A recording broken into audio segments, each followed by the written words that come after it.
The Outer Worlds 2.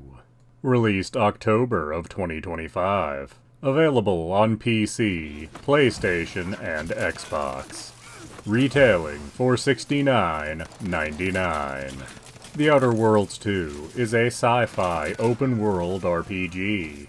The game concerns the events taking place in one star system, Arcadia. You play the role of an agent and commander of the Earth Directorate, an organization that oversees colonies. Although it was established in the first game that Earth is not in contact with its colonies, so who exactly they report to is rather ambiguous. But regardless of that, you have a mission to accomplish in Arcadia. You are to stealthily board and take over Horizon Point Station, which is currently controlled by the Protectorate, and the Protectorate are essentially space Soviets. But things go wrong when another agent on the mission betrays you. Horizon Point is seemingly destroyed, and you are in suspended animation in an escape pod. The game then continues 10 years later. You are found floating in space by another surviving member of your crew. After a little catching up, it becomes clear that you need to go hunt down the traitor, and that goal is going to take a long time. By the time I got to the point where you confront the traitor, I thought that was actually the end of the game because it had taken so long.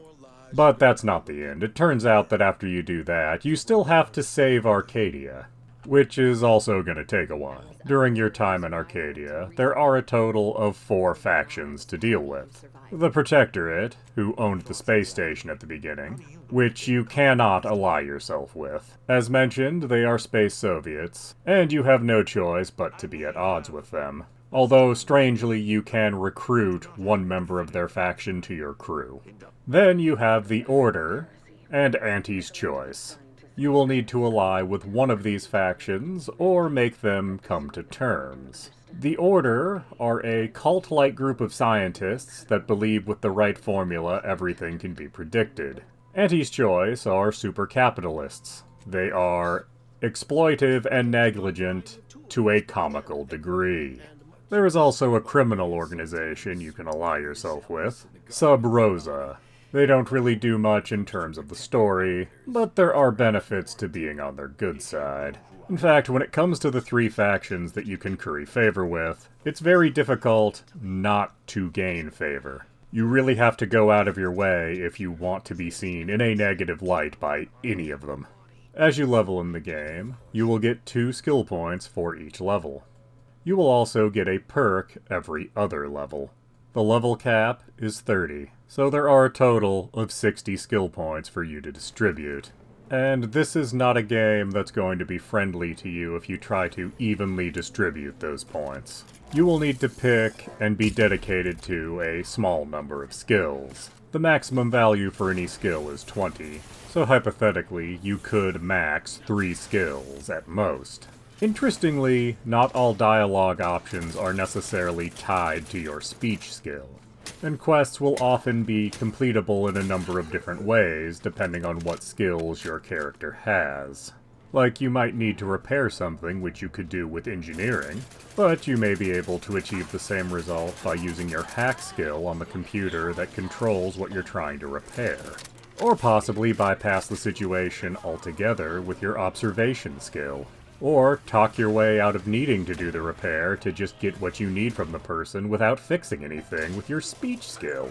Of course, the amount of points needed in a given skill to accomplish those things can vary wildly, but it's good to know you have options, and sometimes using those different skills will lead to slightly different outcomes, and that can have ramifications further down the line. You are, of course, not working alone. You can have 2 NPCs with you whenever you're off the ship. You start with the crewmate that rescued you and their pet robot, but you can also recruit a failed Auntie's Choice super soldier, a man that serves as judge, jury, and executioner for the Protectorate, a science cultist, and a covert agent of the Order.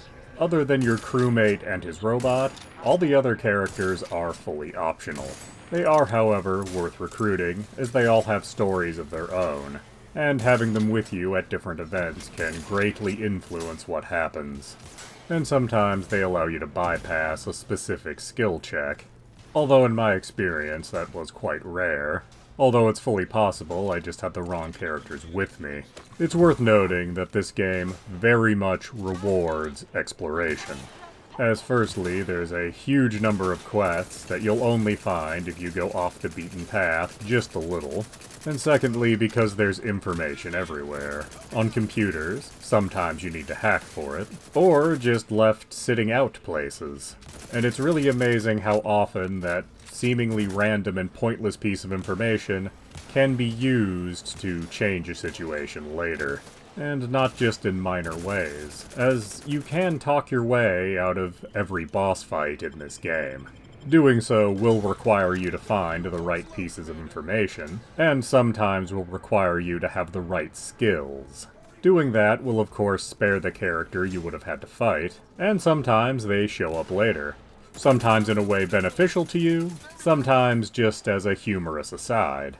But the fact you don't have to necessarily choose violence in a game like this is rather unique, even if avoiding violence does require a bit of hoop jumping.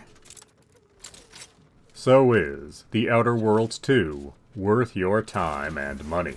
Well, it is definitely a game that has replay value, as at multiple points you need to make a choice, and that choice sends you down a path that will lead you to certain things. And the need to make choices happens fairly early on, such as deciding if you're going to back a man climbing a corporate ladder, or back his more militant rival. Both will resolve the situation you need to deal with, and both will have lingering consequences. And this type of thing lends itself very well to multiple playthroughs. The skill system also does this, as to accomplish anything you're going to need to specialize, but almost every problem can be accomplished with different skills, sometimes leading to slightly different results, sometimes leading to wildly different results, and the aftermaths of these different results can be quite entertaining. So yes, I do recommend The Outer Worlds 2.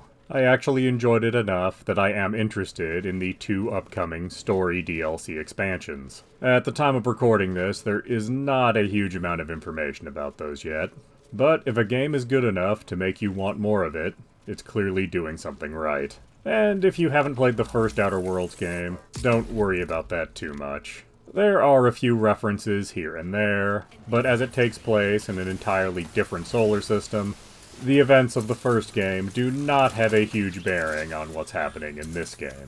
So yes, The Outer Worlds 2 is absolutely worth your time and money. Please do subscribe, comment, like, and tell your friends.